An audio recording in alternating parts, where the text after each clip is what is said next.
हमारी सरकार की भारत सरकार से लेकर उत्तर प्रदेश सरकार तक जिसका अनुपालन कर रही है। 2047 तक भारत को विकसित राष्ट्र बनना है और भारत को विकसित राष्ट्र बनना है तो भारत की आधी आबादी के सामर्थ्य का भी उसमें योगदान होना चाहिए।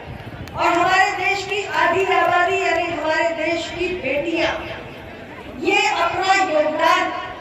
2047 के विकसित राष्ट्र को बनाने में तभी दे पाएंगी जब हमारी बेटियां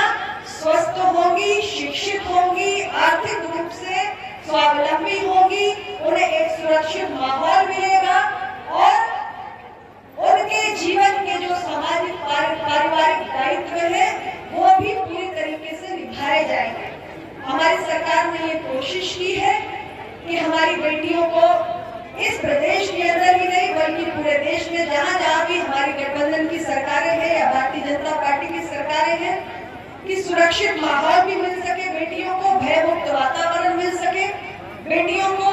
हम बचाएं भी। बहुत सारे ऐसे पिछड़े इलाके हैं जहां बेटियों को जन्म ही नहीं लेने दिया जाता है, तो सरकार के प्रयास इस दिशा में भी रहे। बेटी बचाओ बेटी पढ़ाओ हमारी एक ऐसी ही पहल है जहां हम अपनी कन्या को न केवल बचाएं बल्कि उसे शिक्षा देकर उसे योग्य भी बनाएं और उसे एक सुरक्षित वातावरण दें और उसे आगे बढ़ने के अनेक अवसर दें ताकि हमारी बेटियां किसी पर निर्भर न रह सके।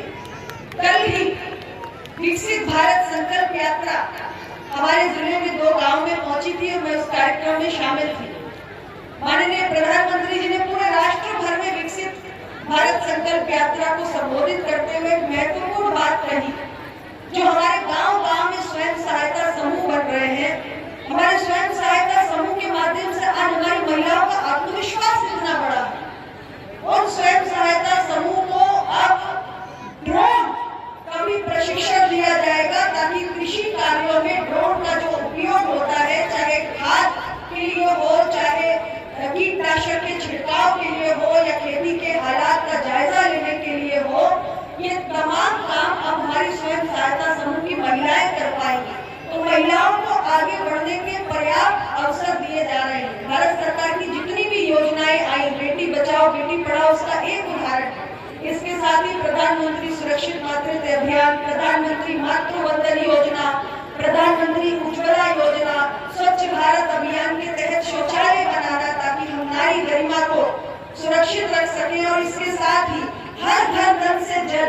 यानी गांव-गांव में दूरस्थ इलाकों में हमारी बेटियां, हमारी बहनें सिर पे मट्टी रखकर कई-कई किलोमीटर